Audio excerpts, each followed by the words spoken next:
Budget बहुत ही अच्छा है। भारत को पूरे विश्व में कीर्तिमान दिलाने वाला है। जो स्टार्टिंग हुई थी बजट की, उससे तो 300 पॉइंट बढ़ा दिए। कौन सा बजट? गरीबों, मजदूरों और किसानों के लिए कोई बजट नहीं है। अगर आपका पेट भरा हुआ, कितना भी अच्छा भोजन लाइए तो उसका महत्व आप नहीं समझेंगे। मजदूर आदमी भूखा है, उसको सूखी रोटी लाइए तो उसको कहेगा हाँ वाह क्या जन्नत की तरह भोजन है। गरीबों के लिए बजट के फेवर में नहीं है तो नहीं है। हर साल की तरह इस साल भी बजट 1 फरवरी को पेश किया जा चुका है। इस बार का बजट मध्यम वर्ग, किसानों को और गरीबों को मद्देनजर रखते हुए पेश किया गया, जिसमें 31 मार्च 2024 तक की जो नई कंपनियां बनेंगी उनको 15% की छूट दी जाएगी। इस समय हम मौजूद है दारू सभा पे, यहाँ पे लोगों से जानेंगे कि उनका इस बजट को लेके क्या कहना है। मैम, बजट का जो है, जो स्टार्टिंग हुई थी बजट की, उससे तो 300 पॉइंट बढ़ा दिए। इमीडिएट शेयर मार्केट बढ़ गया, लेकिन अभी जो हालत है वो 375 माइनस हो चुका है। लेकिन उनका तो कहना है कि सरकार का कि बजट से लोगों को फायदा बहुत होगा।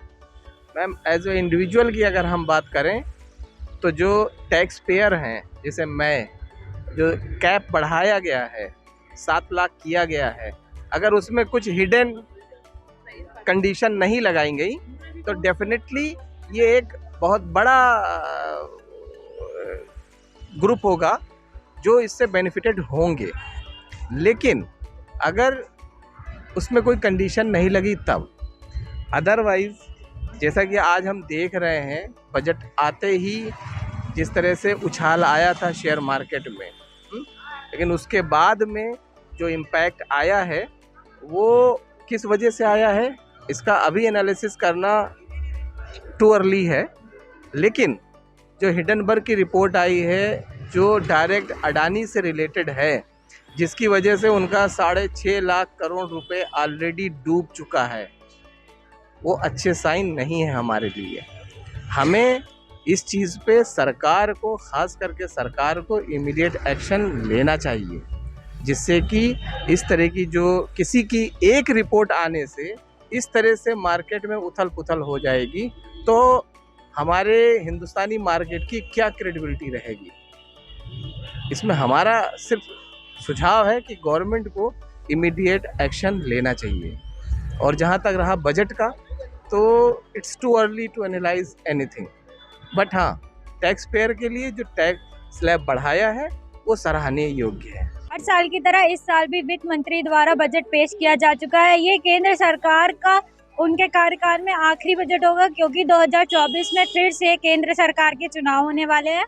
ये बजट आम आदमी, गरीब वर्ग और किसानों को मद्देनजर रखते हुए बनाया गया है। इस बजट में 7 लाख की आमदनी वालों को कोई टैक्स नहीं देना पड़ेगा, और इसी के साथ जो 31 मार्च 2024 तक की जो नई कंपनियां बनेंगी उनको 15% की छूट दी जाएगी। इस समय हम मौजूद है दारू सभा पे, यहाँ पे लोगों से जानेंगे कि उनका इस बजट को लेके क्या कहना है। सर, आपका इस बजट को लेके जो पेश किया गया, इसको लेके क्या कहना है? कौन सा बजट? गरीबों, मजदूरों और किसानों के लिए कोई बजट नहीं है, ये तो धोखा है। लेकिन जो उन्होंने छूटें दी हुई हैं बजट पे, उससे तो गरीब वर्ग को फायदा ही मिलेगा ना। कौन सा गरीब वर्ग? खाने के मोहताज है। दाल 110 रुपया किलो है, कड़ुआ तेल 180 रुपया किलो है। इसको कम करे ना। और गरीबों को क्या अनुदान दे रहा है, और अमीरों को और अनुदान दे करके वो छोड़ रहा है। टैक्स बढ़ाए और गरीबों को उठाए, तब ये देश तरक्की करेगा, तब बजट का मतलब होगा। ये 17 लाख अभी कुछ दिन के बाद 1 करोड़ वालों को टैक्स फ्री कर देगा, क्या मतलब है? लेकिन प्रधानमंत्री मोदी ने तो कहा है ये बजट जो है किसानों और गरीबों को फायदेमंद है। नहीं, किसानों के साथ बहुत बड़ा धोखा है। किसान, मजदूर, गरीब के साथ धोखा है। उद्योगपतियों के लिए और उनके चहेते उद्योग लगाने वाले जो हैं, कंपनी खोल लेंगे और कुछ दिन तक छूट होगा, उसके बाद लोन करा लेंगे, उसके बाद विदेश भाग जाएंगे अडानी जैसे, वो कौन सा नीरज मोदी जैसे, फिर वो खोजते रहेंगे। इसके लिए बजट लाए हैं। गरीब किसान के लिए कोई बजट नहीं है, ये धोखा है। गया है आज, उस पर आपका क्या कहना बजट बहुत ही अच्छा है और ये भारत को पूरे विश्व में कीर्तिमान दिलाने वाला है, बहुत भारत के गौरव को बढ़ाने वाला है। इसमें सभी किसान, जवान, महिलाओं को इसमें स्थान दिया गया है। महिलाओं के लिए इसमें बजट का प्रावधान रखा गया है। बहुत ही सुंदर बजट है, जितना इसकी तारीफ की जाए उतना अच्छा है। लेकिन अखिलेश यादव का तो बयान है कि जब भारतीय जनता पार्टी ने पहले कुछ नहीं दिया तो अब क्या? जो कुछ देश को दिया है भारतीय जनता पार्टी ने दिया, अखिलेश यादव ने कुछ नहीं दिया है। और इसमें सबका ध्यान रखा गया है। इसमें इंडस्ट्री, जो भी चाइना से सामान आ रहा है, उसके उन वस्तुओं की इंडस्ट्री लगाने की बात हो रही है। ग्रीन एनर्जी की बात हो रही है। आज आप देखिएगा इस बजट के बाद से पूरी दुनिया भारत में कैसे ग्रीन एनर्जी में भारत आगे बढ़ रहा है, सीखने दुनिया भर के लोग आएंगे। 90% देश बाहर से आके भारत सरकार से पूछेंगे कि हमको भी बताइए कि ग्रीन एनर्जी में भारत को कैसे आपने इतना आगे आप ले गए। ये बहुत ही अच्छा बजट है, भारत को आगे बढ़ाने वाला बजट है। और सबसे बड़ी बात है, आपके चैनल के माध्यम से लोगों से मैं कहना चाहूँगा कि पहले की सरकारें 5 साल के प्लान को ध्यान में रख के 5 ईयर प्लान का बजट पेश करती थी। ये 100 साल को ध्यान में रख करके ये बजट पेश हुआ है, जो बहुत ही सराहनीय है। जो ये बजट पेश हुआ ये जनता के हित के लिए हुआ है, काफ़ी अच्छा हुआ है। और इससे हमारे से ये दिख रहा है कि सबसे ज़्यादा मध्यवर्गीय को बहुत लाभ मिल रहा है, जो अधिकतर कभी कोई सरकार नहीं सोची।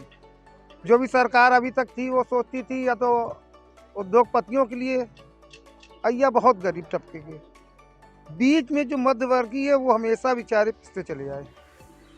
उनके लिए ये सरकार ने सोचा है, उनके लिए किया है, उसका एक बेनिफिट मिला है। आज हम देख रहे हैं कि मध्यवर्गीय थोड़ा सा खुशहाल नजर आ रहे हैं। लेकिन किसानों का आरोप है कि सरकार ने उनके लिए कुछ नहीं किया है। किसानों का आरोप नहीं है, ये आपसे किसने कहा है? ये आरोप तो विपक्ष वालों का है। लेकिन काफी तो यही है। काफी नहीं है, काफी किसान यही तो कह रहे हैं। ना ना ना ना, जो उनके विपक्ष के किसान जुड़े हुए हैं उनको समूह बना करके और पेश किया जा रहा है, वायरल किया जा रहा है, सरकार को बदनाम करने की कोशिश की जा रही है। करने वाला तो है ही है, जिनको लाभ मिल रहा तो वो देखिए, जनता देख रही है। इसी तरह आप इसके पहले चुनाव में देख रहे थे, मोदी जा रहे। अरे जा कहाँ रहे हैं? वो तो तुमको उखाड़ के फेंक रहे हैं। तकलीफ तो इसी बात की है ना उनको। अखिलेश यादव ने बयान दिया है कि जब भारतीय जनता पार्टी ने पहले कुछ नहीं किया तो अब वो जनता के लिए अब क्या करेगी। अखिलेश बयान दे रहे हैं ना, हाँ, अभी बजट बजट के बाद वो बयान ही तो दे रहे हैं। कभी जनता को कुछ दिए? माफिया, गुंडा राज, ये सब तो दिए। आज जब वो अंदर जा रहे तो इनके पास बयान बचा क्या इनके पास? अब जब उनके गुंडा और ये माफिया ये सब अंदर चले गए तो उनके पास बचे नहीं कुछ। अब वो बयान ही बयान दे रहे हैं, सोच रहे हैं कि अभी 5 साल और चला गया तो मैं भी कहूँ, ऐसा ना हो कि गली कूचे में कहीं दिखाई दूं या नहीं। चलिए ठीक है, और लोगों से जानते हैं कि उनका इस बजट को लेके क्या कहना है। सर, आपका बजट जो आज पेश हुआ है उस पर आपका क्या कहना है? मैम विनोद आनंद, बजट के लेके गरीब और मजदूर के लिए अगर बताइए कोई फ़ायदेमंद है बजट तो आप बताइए, आप भी पढ़ी लिखी हैं। अगर गरीबों के लिए ये बजट आया हो तो बताइए, मजदूर के लिए कोई बजट आया हो बताइए। ये बजट उनके लिए फ़ायदा है, अडानी के लिए, बाबा रामदेव के लिए और अंबानी के लिए। ये उनके लिए बजट है, उद्योगपतियों के लिए बजट है। किसानों के लिए फेवर में बजट आया तो बताइए, मजदूर के लिए बजट आया तो बताइए, गरीब आदमी के लिए बजट आया तो बताइए। आप इतने पढ़े लिखे चैनल वाले हो, बताइए अगर कोई बजट आया तो बताइए उनके लिए फेवर में। अभी पीछे तो भैया ने कहा कि ये बजट किसानों के हित में अरे तो देखिए, अगर आपका भाई है, ये सब भारतीय जनता पार्टी लोग हैं तो उनके फेवर में बोलेंगे, वो तो बोलेंगे ना। अगर उनके लिए बजट है, अगर आपके, सुनिए मैम, 1 मिनट, चैनल की तरह बात करिए। अगर आपका पेट भरा हुआ, कितना भी अच्छा भोजन लाइए तो उसका महत्व आप नहीं समझेंगे। अगर कोई भूखा बेचारा है, मजदूर आदमी भूखा है, उसको सूखी रोटी लाइए तो उसको कहेगा हाँ वाह क्या जन्नत की तरह भोजन है। इसलिए बजट गरीबों के लिए बजट के फेवर में नहीं है, नहीं है तो नहीं है। अच्छा, लेकिन प्रधानमंत्री मोदी ने भी तो कहा ये बजट किसानों के फेवर में निकला है। मैम उनको अभी डॉक्यूमेंट्स में निकला है ना, आप भी यहीं देखते रहिए, आज डेट नोट कर लीजिएगा, आने वाले टाइम पे नोट करिए। इनकी जो सरकार है, भारतीय जनता पार्टी की जो सरकार है, सिर्फ पेपर में चलती है, जुमलाबाजी चलती है। आज डेट आप नोट कर लीजिएगा, आने वाले टाइम पे भी इस चैनल पे नोट कर लीजिए, फिर पूछिएगा कि क्या सही है क्या गलत है। यहाँ पे कुछ लोग जो बजट केंद्र सरकार द्वारा पेश किया गया उससे सहमत है और कुछ असहमत है। निर्मला सीतारमण का कहना है कि ये इस ईयर की ग्रोथ रेट 7% रहने की उम्मीद है, जो पूरी दुनिया में सबसे ज्यादा रहेगी। जन संदेश टाइम्स के लिए मैं वंशिका मिश्रा, कैमरामैन जय के साथ लखनऊ।